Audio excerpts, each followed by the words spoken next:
Learning new vocabulary is great, but knowing how to emphasize the stressed syllables is even better.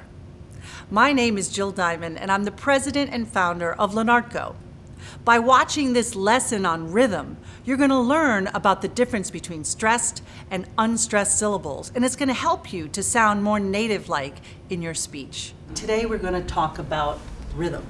Okay, and specifically there's two things we're going to look at. We're going to look at the contrast between a stressed and an unstressed syllable. And in order to do that, we need to understand what the length of a syllable is.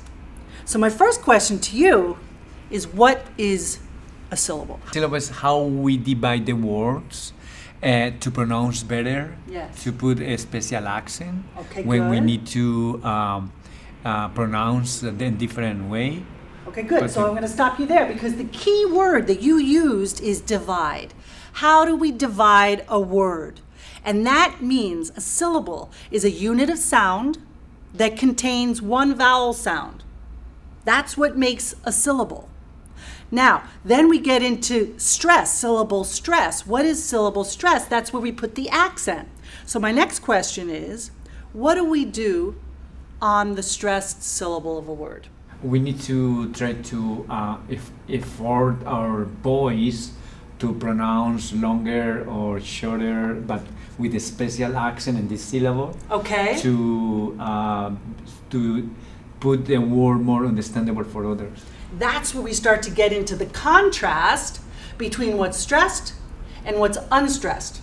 Okay, so accent, when we talk about accent, it means we need to use more intonation in our voice. When you talk about effort, we can emphasize a stressed syllable by making it longer, louder, and higher in pitch. I want you to listen to this. Jim works hard. Jim works hard. Does that sound like equal stress or contrasted stress? Are the syllables the same length or are they different? I think it's the same. It's like I heard like Jim works hard, has the same structure. Yeah. So I don't need to do any effort for any word. Well, you're going to do an effort, but it's the same effort. Each one, if you look closely, only has one syllable. Jim, one vowel sound, one syllable. Works, one vowel sound, one syllable. Hard, one vowel sound, one syllable. Say that for me. Jim works hard. Good, and now say it together more quickly. Jim works hard. Again. Jim works hard. Okay, good. Now listen to this sentence. Jim always works overtime. Listen again. Jim always works overtime. Can you start to hear a contrast here? Yeah, here when you start to pronounce always, you put a special accent, more effort to pronounce always, and also overtime. The first syllable is accented. Same thing here. We have 3 syllables, overtime. And the first syllable is stressed. It's longer, it's louder, it's higher in pitch. So we get Jim always works overtime. You say it. Jim always works overtime. Listen to this, connect it better. Jim always works overtime. Jim always works overtime. You got it. So now we start to hear the contrast. Let's come over to the board here and I want to take a look at some more sentences. Okay, good. So let me tell you what we're going to do here. I'm going to read you these 8 sentences. I'm not going to stop in between them. I want you to listen for the contrasted sentences, right? Which one has those short syllables and long syllables, because there's a contrast between the syllables. All right, I'm going to give you the pen. There you go. Thanks. Just put a check mark next to the sentences that have a contrast between stressed and unstressed syllables. Here we go. Number 1, use 2 stamps. Number 2, the bigger the deal, the more cash you need. Good. Number 3, working smarter is better than working harder. Number 4, drive me home. Number 5, big deals take cash. Number 6, you need more postage on this. Yes. Number 7, work smart, not hard. Okay. And number 8, I need you to drive me home. Excellent. Yeah, you're surprised, but you got it correct, okay? Now, let me tell you why. There's 2 things here, and then I'm going to let you ask me a question. But listen, there's 2 things here. If you look here in number 2, we have words like bigger, Bigger. How many syllables in that word? 2. Bigger. That Bigger. automatically tells us that one syllable is stressed and one is not. Which one is stressed? I believe this is bigger. Yeah, it's the first. Yeah. It's the first syllable. Bigger. That's right. So that in itself is going to give us that contrast between stressed and unstressed syllables. Okay. Now let's look at an example like this. Read number 8 to us. I need you to drive me home. I need you to drive me home. I need you to drive me home. I need you to drive me home. Now, do you hear musically how there's a contrast? I need you to drive me home. This is for a different reason. It's because we have content words versus structure words. Anytime you have a pronoun or an article or a preposition, that's going to start to give you that short syllable versus the nouns and the verbs that are going to give you the longer syllables. So say for me, need, drive, home. Need, drive, home. I need you to drive me home. I need you to drive me home. You got it. Okay? So these are the reasons why some of these are short and equal. Drive me home versus I need you to drive me home, where there's long and short, right? Good, nice job over there. Thank you. All right, now it's your turn to be in the hot spot. Okay? What does that mean? I want you to talk and I want to listen. I want to listen and I want to help you find that contrast in your voice. Okay? So remember, you're looking for long syllables that are either nouns or verbs or adjectives to show the contrast between the pronouns and prepositions and things like that. Or you're looking for 2-syllable words, 3-syllable words, which means that some syllables have to be longer than others. Okay? So here's the assignment. I want you to come up here in a moment, okay, and I want you to talk about a recent work success. It doesn't have to be revealing and it doesn't have to be super confidential. Just something that made you feel good about the work you were doing. Sure. Do you think you can think of something? I can do it. Yeah? Okay, Yeah, good. sure. So come on up here. You're going to go in the hot spot and I'm going to go over in your chair and I'm going to listen and I'm going to take some notes.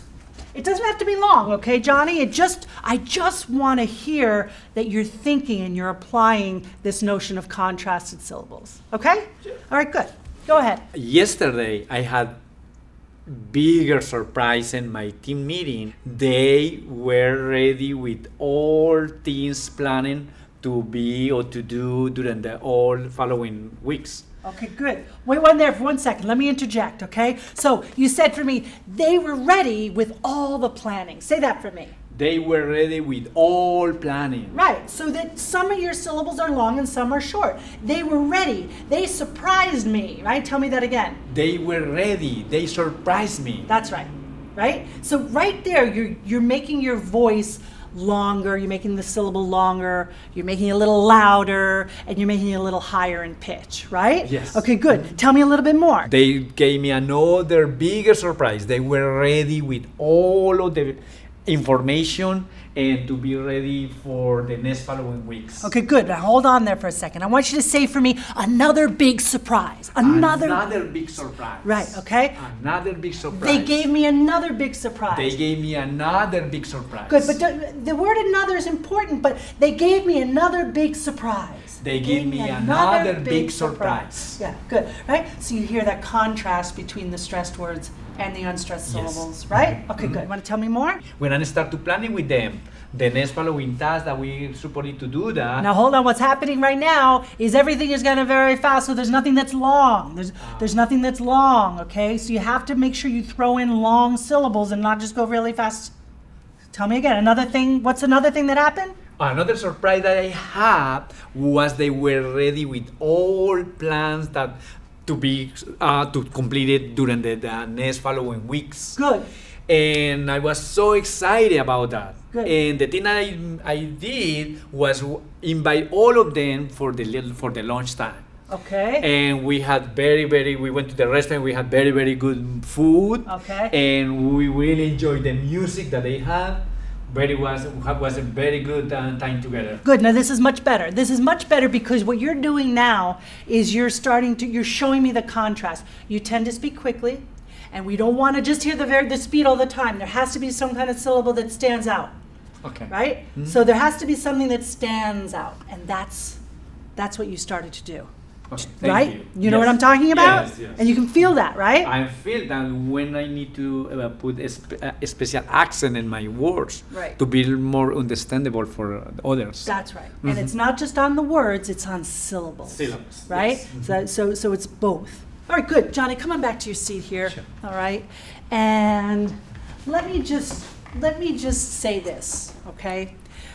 Syllable contrast, syllable stress is much more of a challenge for non-native speakers than it is for native speakers. But even native speakers of English need to understand that there's a certain value to certain words, but to certain syllables. So it's really important across the board. A good public speaker is going to use, what did we talk about? Rhythm. Rhythm. We talked about rhythm. And what is a good public speaker going to do with rhythm? Can you tell me what is the first thing we talked about? The contrast between stressed and unstressed syllables. The contrast between stressed and unstressed syllables. Yes. What is the second thing that we talked about? When we talk about a syllable being stressed, what do we need to do? We need to Line. make it longer, Uh-huh. right? So we talked about the length of the syllable. And when you remember those two things, you're going to have more rhythm, and then you're going to be better at public speaking, right? Yes. Okay, good. Well, you did an excellent job today. Thank you very much. Thank you very much for Uh-huh. your Thank you. participation.